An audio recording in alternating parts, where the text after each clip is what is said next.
Good evening, I'm Larry Souter, and welcome to Stories of Amazing Grace. We come to you from Bixter Chapel at the Madison Church of Christ in Madison, Tennessee. Thank you for joining us on the internet, watching on TV, listening to the radio, and of course for this live audience. Our theme scripture comes from Romans 8:38 through 39, and I am convinced that nothing can ever separate us from God's love, neither death nor life, neither angels nor demons, neither our fears for today nor our worries about tomorrow.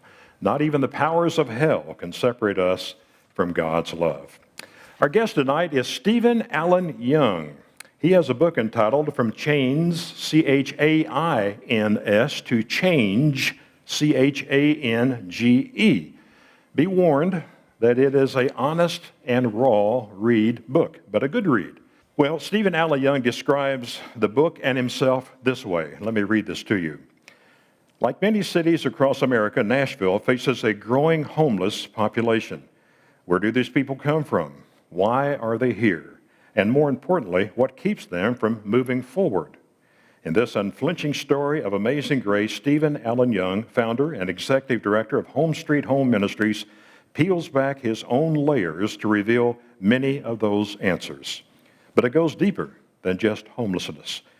Weighted down by chains of guilt and shame, Stephen grew to live for the moment.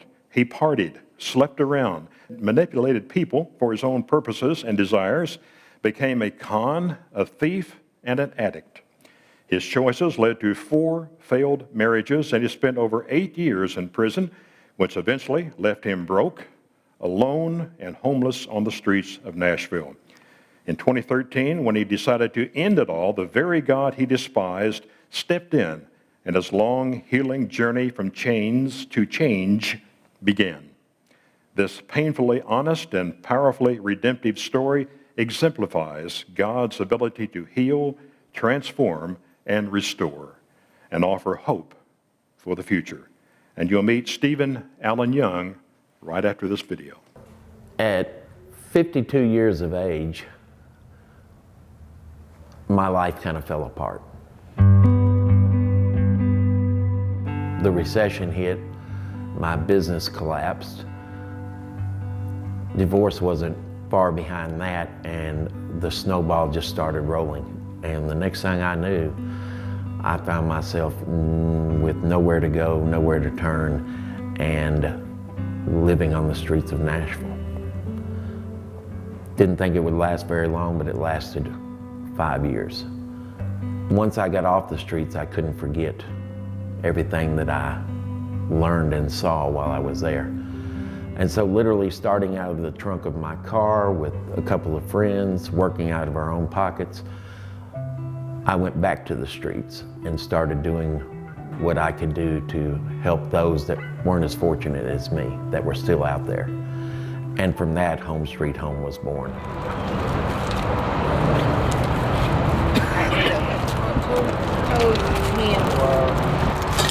Stay warm now, brother. When I started Home Street Home, I did so because while I was homeless, I found out what was being done, but I also found out what wasn't being done. So I decided someone needed to step in and fill in those gaps.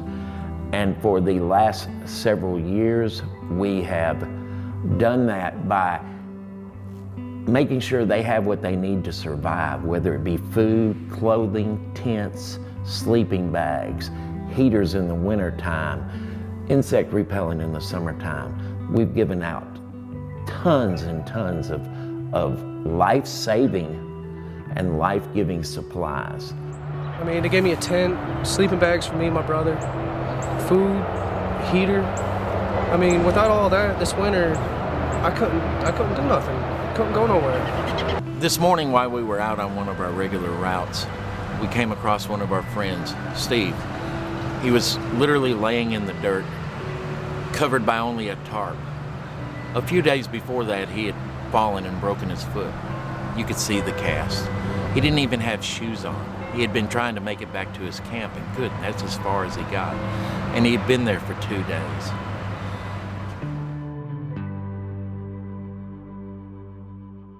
Welcome, Stephen Allen Young. Come on up. Thank you for being here. Oh, it's my pleasure. Thanks for having me. Well, I read the book. The book is raw. It's real. It's raw. honest. You start off by talking about your family. It's safe to say you came from a dysfunctional family, I would say. That's putting it politely. Yeah. And these are the brothers and Yep. father and mother. That's the only photo that I have, the entire family. And where are you? I am right there. I was next to the youngest. Okay. Well, the public perception of the family was different than reality. Tell me about that. My family, my parents, were very abusive, both of them. A lot of times you'll hear, well, one parent was, one parent wasn't. My parents kind of vied for the number one position in that area. My father was very physically abusive. Mother was too, but she was more psychological and emotionally abusive. There were times I didn't go to school for a couple of weeks because the bruises had to clear up first. Really? Because they didn't want to be seen. But my parents were all about appearances. So every time the church door opened, we were there, which was fine with me because for that 2.5 hours, I knew I wasn't going to be beat. I knew I wasn't going to be told how stupid I was, how worthless I was. I wasn't going to be screamed at. So that was a safe place. That was my safe place. Back in that time, in that era, child abuse wasn't a thing like it is today. And I look back at it now, and I just have to realize, I have to believe that some people knew what was going on, but they just kept their mouth shut because that's what you did back then. And so it was a not a good place to be. At 12 years of age, I was saved, baptized, but a little over 3 months later, that all got ripped away from me. You were sexually abused. I went to my first summer church camp, and the third night there, I was molested by one of the deacons. That was probably the most horrible point in my life, as I look back on it now. And it was then too, because at that moment, my only safe haven got ripped away from me. At that point, at the age of 12, I didn't think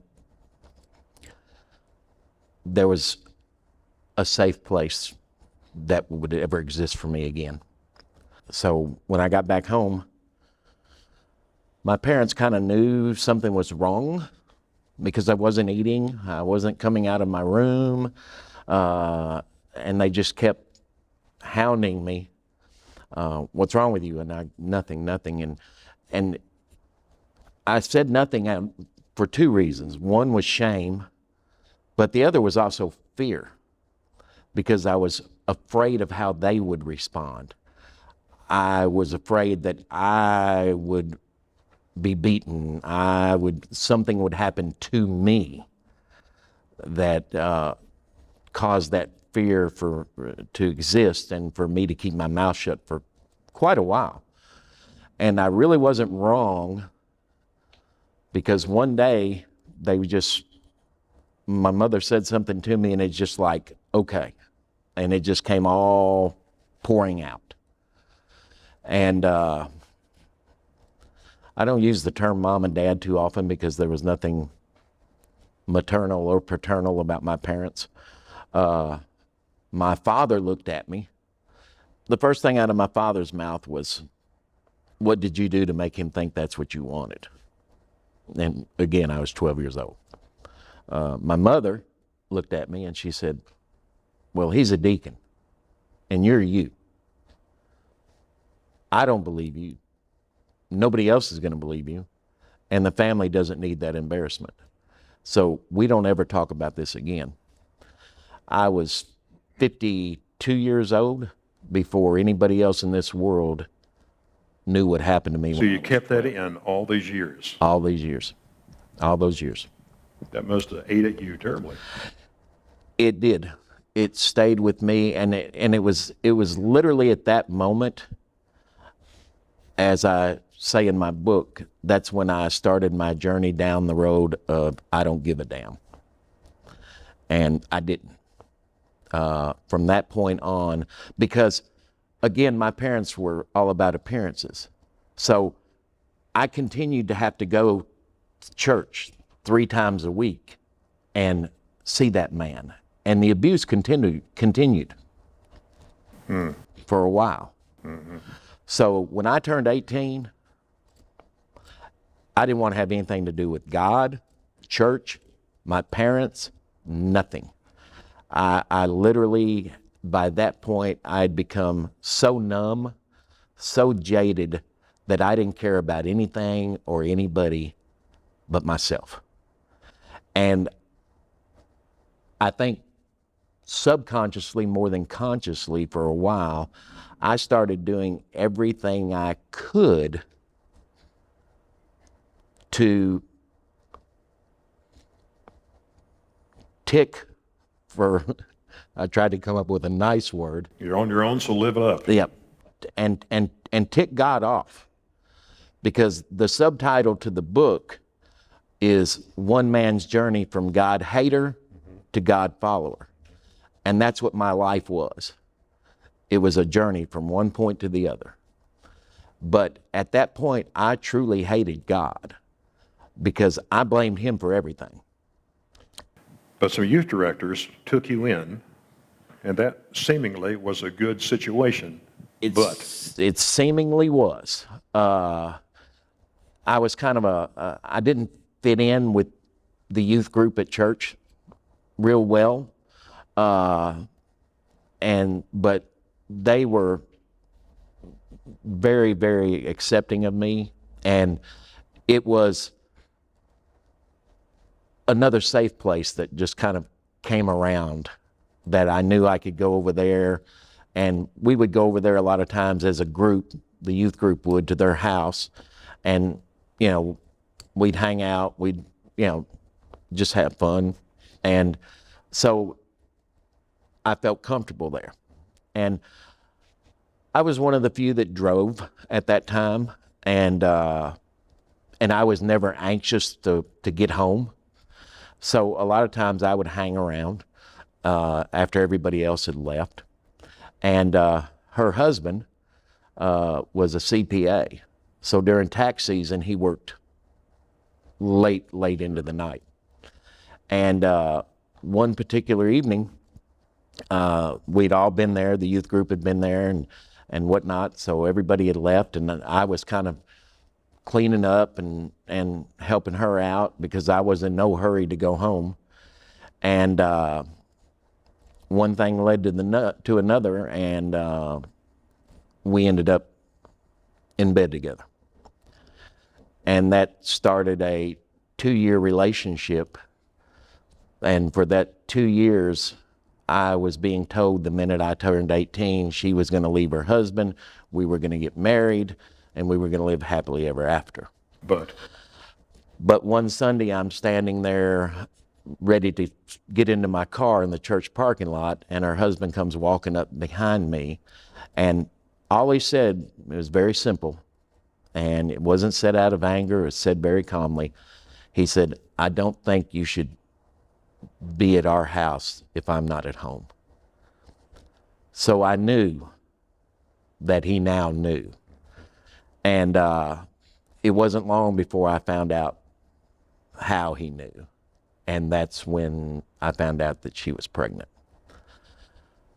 Never knew whether it was his or mine. Still don't know? Still don't know. Still don't know. But that was just another, it was kind of, it refueled the gas tank for that journey down that road. And when I turned 18, And they left the church not too long after that. You know, so I don't know if it was a boy or a girl or nothing. You know, I could have a child out there and I don't know. But really, literally at that point in my life, love, religion, God, it was all warped. It was all warped. I didn't know what normal was. And so I threw myself into myself. And it became all about me. And I did a lot of damage. You were falsely accused of embezzling, weren't you, at Shoney's? Yes, I was. And that during that era was when not long after I got arrested for that, is when I met my first wife. That's Andy. We met, and it was kind of instant. Mm-hmm. You were smitten. I was definitely smitten. But I still wasn't a good guy. Yeah. And but did she know that? That you weren't a good guy? It didn't take long Okay. for her to figure it out. And she's with us tonight. That's why I'm looking over there. I asked her to marry me, knowing that I may be going to prison. How did she accept that? She didn't know when I asked her. She found out Oh, that's a little right. later. Her brother did not like me, and he was not happy about the engagement, and so he tried his best to talk her out of marrying me, but she still did. And it wasn't long after we were married that I went to trial and was found guilty.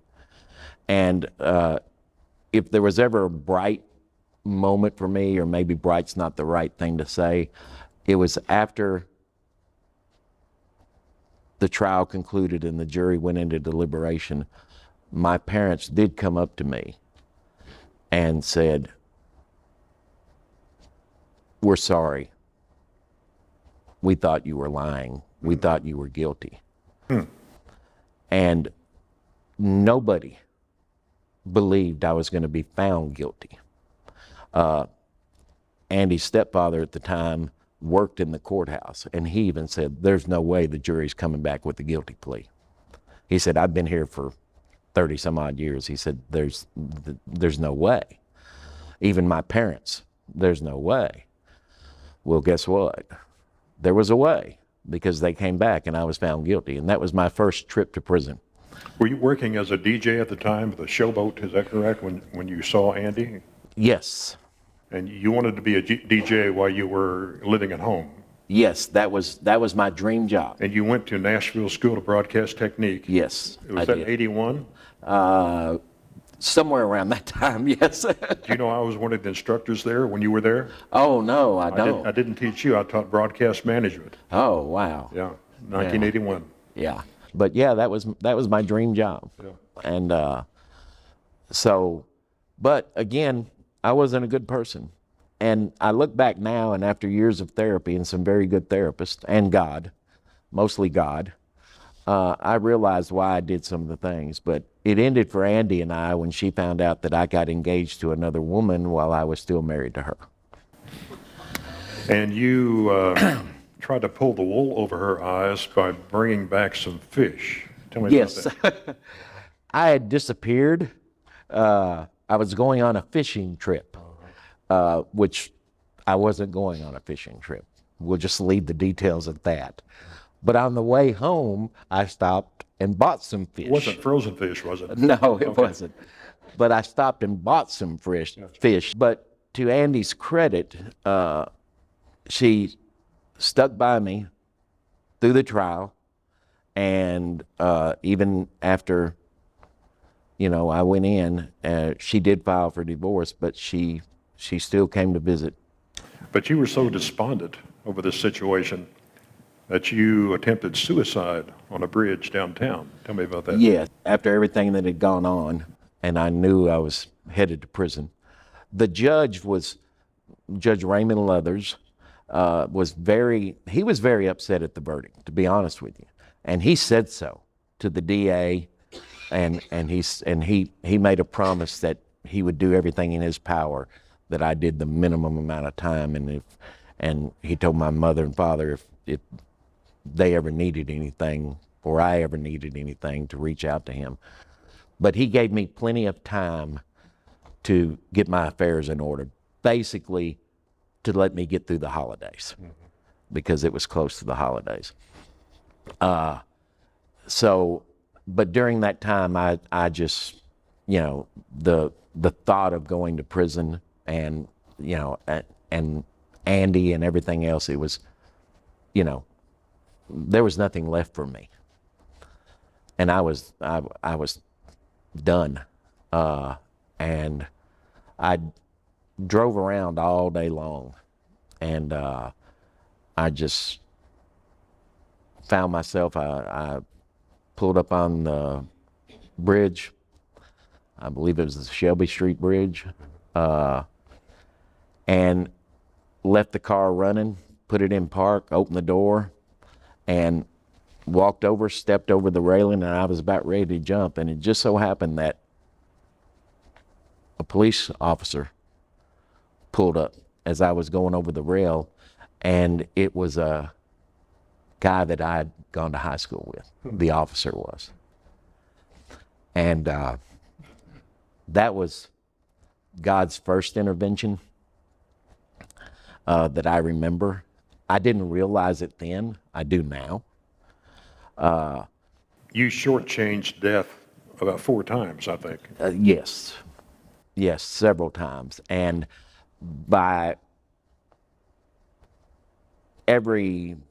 because I literally jumped. And as I jumped, he jumped and grabbed me, and his partner grabbed him. And I didn't know this because I went straight to Vanderbilt Hospital into the psychiatric ward. But there were, according to what Andy has told me and other aspects that Eric Wilson, who co-wrote the book with me, checked out, there were about 4,000 or 5,000 people gathered down there. It was a long stretch. They had the boats in the water and the whole 9 yards. Really? And front page, that's how she found out. She got a call from a reporter, and she hadn't seen the newspaper. Let's see the shot here. You've been in 3 different prisons. Yes. Attorney Center, Logan County, Kentucky, Mississippi State. Yes. Tell me why you were there, and I want to get to what happened here later. I became an addict, but not what most people think about when you say you were an addict. I was a gambling addict. That became my world that I could escape to. When I didn't want to face reality, when I didn't want to deal with who I really was, and for many, many years I felt just totally worthless. But I could go into a casino and I could throw some money down on a table, and all of a sudden I was somebody. And I was pretty good at it for a while. And I always made good money, legitimately, for the longest. So when you go into a casino and you're willing to spend and lose a few $1,000s, they treat you like you're royalty. Sure. So that became my escape. That was where the world disappeared, and I was Mr. Young. I wasn't worthless and stupid and all the things my parents told me I was. I wasn't, what happened to me at 12 years old. I was Mr. Young. And so I literally became addicted. However, I didn't know I had an addiction until I ran out of money. And for years, I had money, so it wasn't a problem. But the more I gambled, the more things started to fall apart. I wasn't making it to work, and if I did go to work, I wasn't doing my job properly, and it was just, and I moved to Memphis, and I was 30 minutes away from the casinos in Tunica. And that's when it all really kicked into high gear. And I was running a little restaurant down on Beale Street, and I would leave in the afternoon. I would go straight to the casino. Sometimes I would gamble all night long and go straight back to work and not having slept. And sometimes I'd go for 2 or 3 days not having slept. Well, you can imagine my performance at work kind of slipped. So when I ran out of money and couldn't get a job anymore, I started to put together a plan with another gentleman, and we started a burglary ring, and I was convicted of 80 plus burglaries in 3 different states, and that was the ones I was convicted of. So I ended up having to do time in Tennessee, which was Turney Center, and Kentucky, which was the Logan County Detention Center, and then my last stop was the Mississippi State Penitentiary, otherwise known as Parchman. And Now, back in Logan, all these were bad, but this was not as bad. Mr. Bill was kind to you. Tell me about Mr. Bill. Mr. Bill was the sheriff. Kentucky, a lot of people don't realize this, the sheriff in Kentucky is elected. Or not the sheriff, the jailer rather. The sheriff's department don't run the jails in Kentucky. The jailers are elected, and they hire their own people. And so I asked Mr. Bill, after being up there for a little while, I said, why do you do the things you do, for us? And he said, every person in here, with the exception of you, because you're not from here, he said, but every person in here represents at least 1 vote, if not 2 or 3 or 4 or 5. So if I'm good to them, who do you think their family is going to vote for when it's time for me to get reelected? And he and I had a unique bond. And I worked hard for him. When I was in Kentucky, I ran his kitchen. I had some restaurant experience. And so he said, would you like to stay here and do your time versus going to the state facility? And I said, sure. And he knew that I didn't have any family support whatsoever. So he kind of took me under his wing. He was, I don't know why, he saw something in me, I guess. But your father died while you were at Logan. My father passed away. He took you out on a road trip, didn't he? Right. 2 of my brothers came up to tell me, and it was right before Christmas. And I thought, they came up, I hadn't seen them for a while, but I was thinking it was because Christmas, maybe they found a heart, and decided to come up and at least say hello. Well, no, they came up to tell me that Dad had passed away.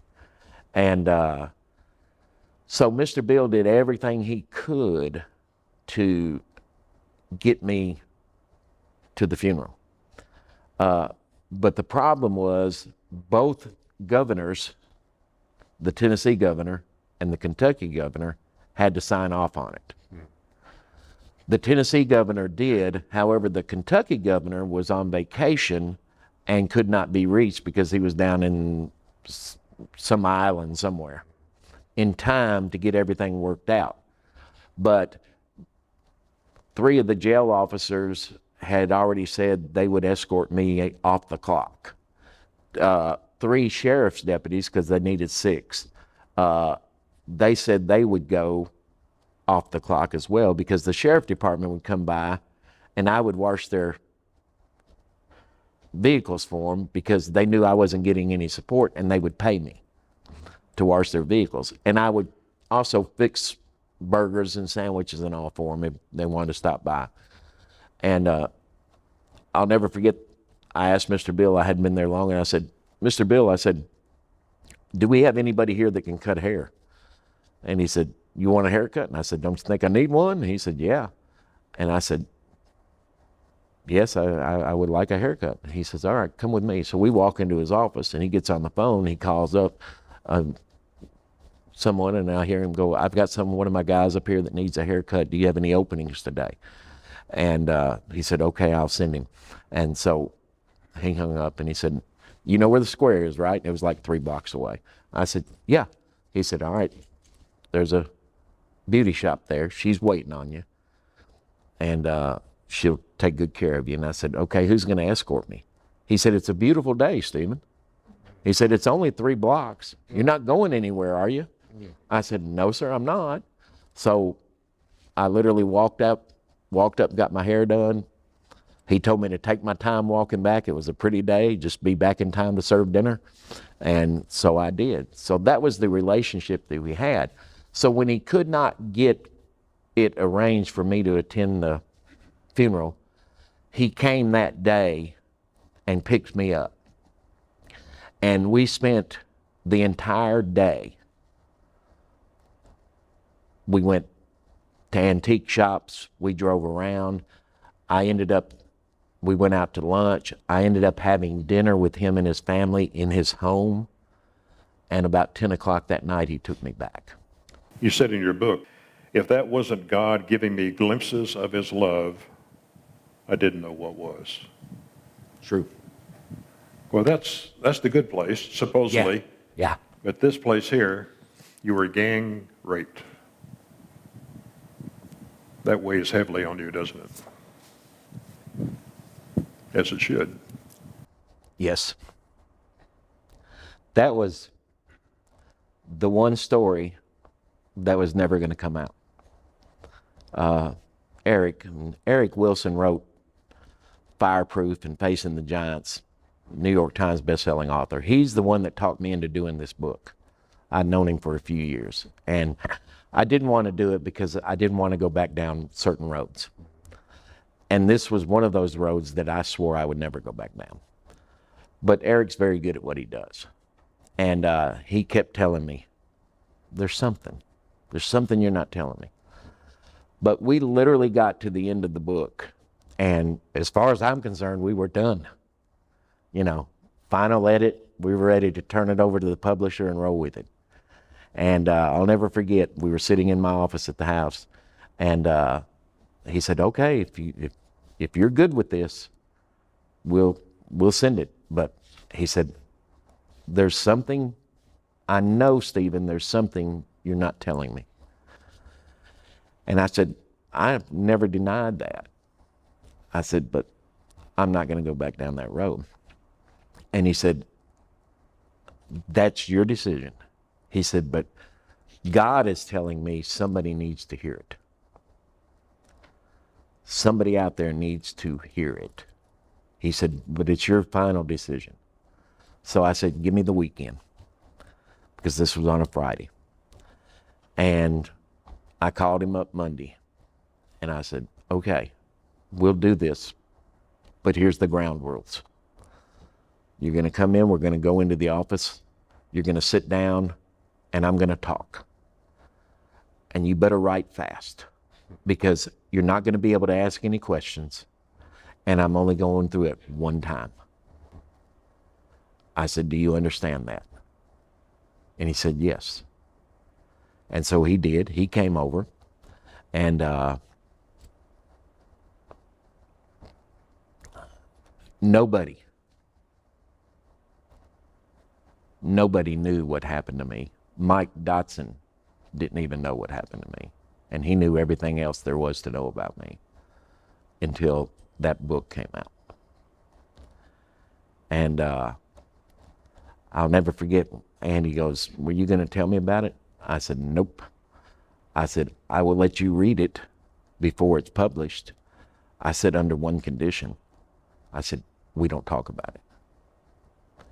And she said, okay. And of course she read it, and we were fixing to send it off to the publisher. And she said, I just want to say one thing. And I said, you know what we agreed to? And she says, no, we're not going to talk about it.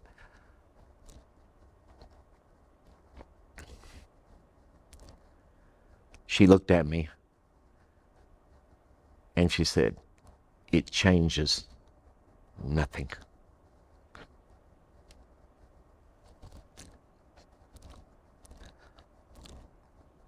That was a love I'd never known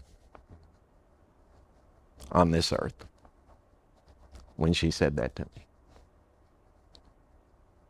This book is as hard as it was for me to write, has been the second most healing aspect of my later years. My wife, and we never mentioned that so far, but she was obviously, as you've guessed by now, my first wife. And there were 40 years where we didn't see or talk to each other. We didn't even know if each other was still alive. And one day, and it just happened coincidentally to be on my birthday, I'm on Facebook thanking everybody for the birthday wishes, and the messenger window pops up, and it's her after 40 years. She reached out. And we're fixing to celebrate our 4th anniversary in October this time around. Have a shot of your second marriage here, which is your forever marriage. Yes. Let's talk about your home street home ministry a little bit, how this came about. Okay. And this is the corner where you used to sell the contributors. Yes, this is the corner I stood on for almost 5 years, every day just about. And one day, this guy, who's with us today, came pulling up. And he came up and he said, I don't know if you've had breakfast or not, but I bought you a sausage and biscuit. And he said, and I don't know if you like cheese, but so I went ahead and licked it off.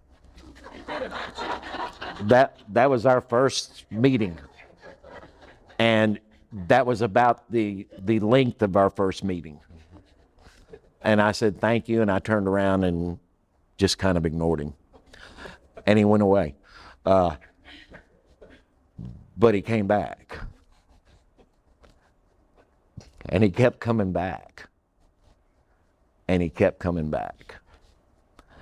And he will tell you I had a very high, thick wall around me. And it wasn't easy. It was months before he ever knew my last name. But the amazing thing about Mike was he only asked me to church one time. And he was a deacon at Tusculum Church of Christ. Now he's an elder at Tusculum Church of Christ. And I hadn't been going in a while, obviously. But he asked, but he only asked once. And he never asked again. And it was over a year later that one Sunday morning I walked back through a church door. And it was his church. And he didn't even know I was coming. And the reason was, and I tell when I speak to churches now, is because he only asked once. But you know what the follow-up was to that was? Even when I didn't show up the next Sunday, or the next Sunday, or the next Sunday, or the next Sunday, or the next Sunday, he kept coming back. And sometimes he'd just drive by and say, I'm on my way to an appointment, but I was in the area and I just wanted to swing by and say, hey, I'll come back when I can spend some more time with you. Sometimes he'd pull up and he'd have a pizza and he'd sit right there on the curb with me and have lunch. Sometimes he would take me to lunch, as long as I agreed to go to the restaurant he wanted to go to, you know. And one time he gave you money. Yeah, Mike went to, Mike's the reason I'm sitting here, folks. He's the reason I'm still here. And he is definitely the reason I'm sitting inside a church. He had a little men's Bible study group that met at the McDonald's where I stood every Thursday. And we'd kind of built up a relationship. And I still didn't like him very much, but, you know, he got on my nerves. But he went to his buddies there. And he said, I think it's time we get Stephen off the streets. So they all pitched in, and I looked at some places I could go and found a place. And so Mike got the money together, and he gave it to me. And the next day, he called and said, well, did you get moved in? And I fabricated this big lie, because what I'd done with that money was I'd gone straight to the casino and lost every penny of it. It was, And, how much was it? It's $700. And so it was a couple of days later when he finally said, "So now you want to tell me what really happened?" And he said, "Okay." He said, "No problem. This is just a new starting point, and it's a lesson for both of us. I've learned you're not ready to handle money yet. So it's no big deal." He took me to my first Gamblers Anonymous meeting, sat in the parking lot and waited for me till it was over. He went back to the other gentlemen and paid them back out of his pocket for what they had given and told them what I had done. And then he met me and paid for my first month's rent out of his own pocket. And that was March of 2013, and I've been off the streets ever since. And you started Home Street Home as a result of Mike influencing you. Yes. He kept on me and said, we need to do something. So we started just literally out of our own pockets, the trunk of our cars, and he put up the $600 we needed to get things rolling. And so we just started doing what I knew to do, what I'd learned in my 5 years of living it. And one thing led to another, to another, to another, and we finally became an official nonprofit. We founded, I'll never forget, we sat around and, tried to think of what we were going to call this thing. And we were sitting in my McDonald's, what we used to call my office back in the day. And we were scribbling things down, and I was sitting there, and I'm just going, home sweet home, no, dun, dun, dun, dun, dun, my boom. And it just hit me. And I wrote it down, and I said, this is it right here. And so his employer, his boss, gave us the money to get the nonprofit put together. And we are now the largest in Nashville. Really? What are some misconceptions people have about the homeless? It's their fault. They're just drug addicts. They're just alcoholics. They're just lazy. You had a preacher comment in your book here. Someone came up to you and said, I've been preaching for 40 years. If you just turn your life over to Jesus, he'll get you out of this. And you replied, what makes you think I haven't? That's right. He was something else. And I looked at him and I said, I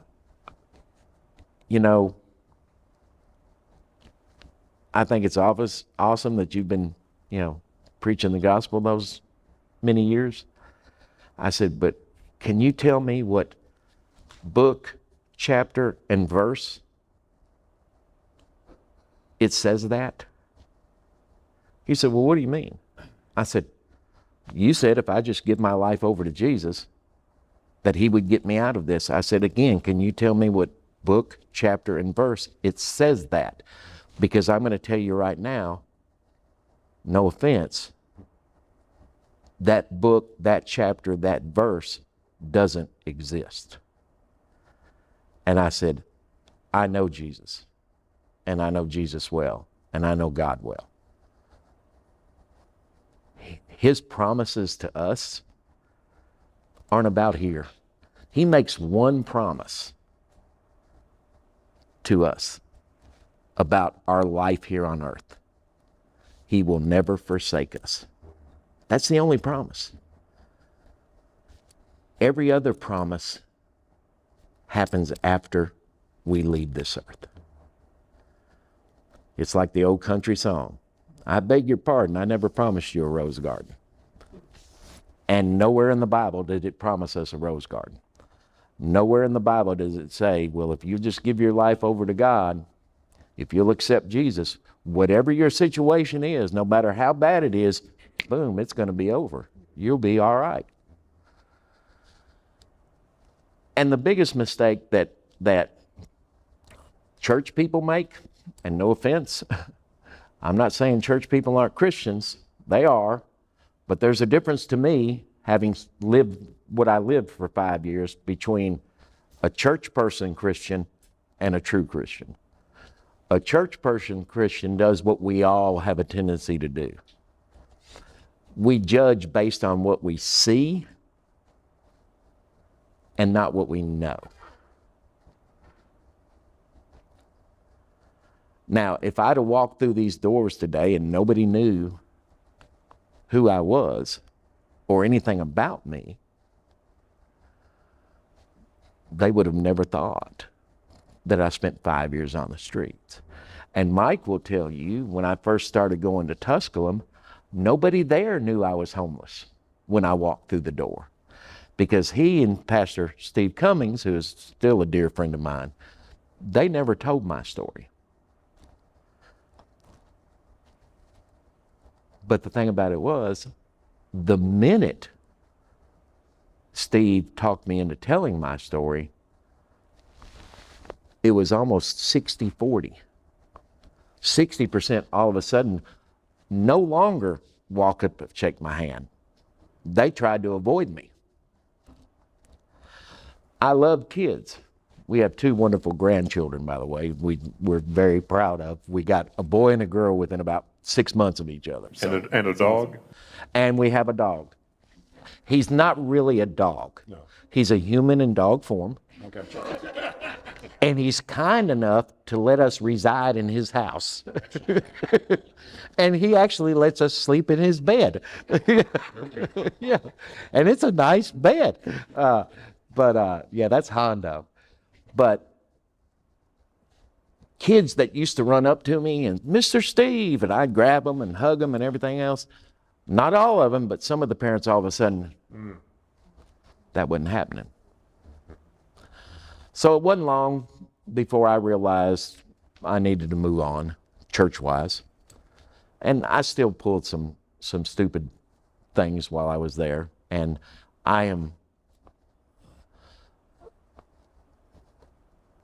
hierarchies of church sometimes have difficulty with me because I don't hold anything back.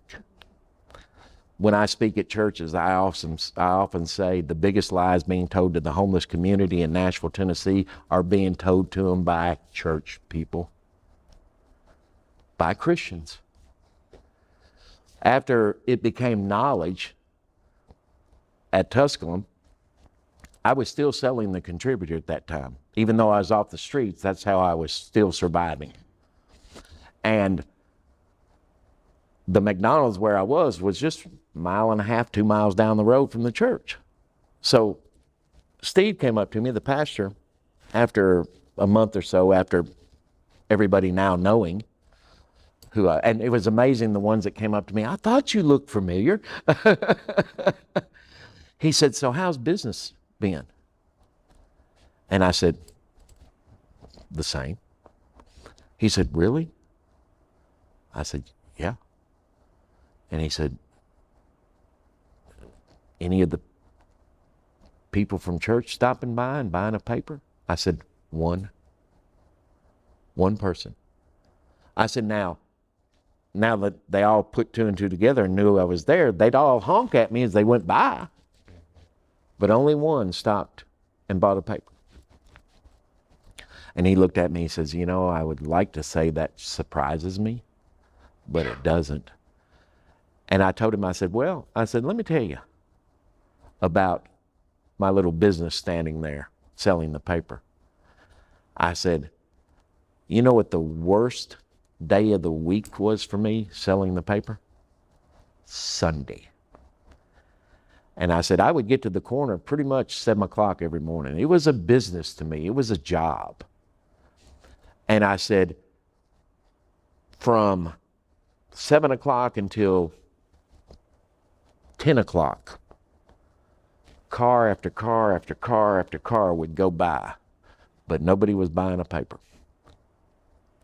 And I could tell 90% of them were on their way to church because they had the Bibles up in the window. They were all dressed for church. They weren't stopping. But at about 10 o'clock, 10:15, the script completely flipped. And for the next 2 hours, that was 2 of the best hours of the entire week, every Sunday. But you know who it was? It was the old Stevens of this world that had just spent all night long in a bar and a nightclub. Really? And they woke up and they were hungover and they didn't feel like making coffee. So a lot of them still in their pajamas, you know, they're going through and getting coffee and breakfast because they're hungover. You could tell by the bloodshot eyes. But they would pull up, that window would go down, and they wouldn't count. They'd just reach and grab and hand. But guess what happened after 12 o'clock? The church crowd started coming back through. And I would stand there for 2 hours and do nothing. And as I've told that story, I get told a lot, well, why would you give them money? They're just going to go buy more booze, or they're just going to buy drugs. You know, they're just alcoholics and addicts. I'm not going to waste my money. And I said, you know what? God tells us to give. What they do with it is between them and Him. Our responsibility is to give. That's it. Yeah. We're about out of time, and I don't know if we have time for questions or not, but I would like you to tell the story about you're in the motel and pretty despondent, and you're taking a bunch of pills. A God thing happened there. Yeah, it was, I had made a promise to myself that I would not spend another holiday season on the streets.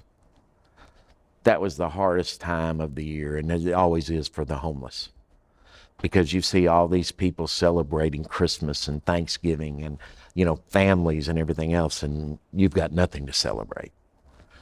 So I just told myself, I'll never do it. I'll never spend another one. And I tried everything I could, but nothing worked. And I knew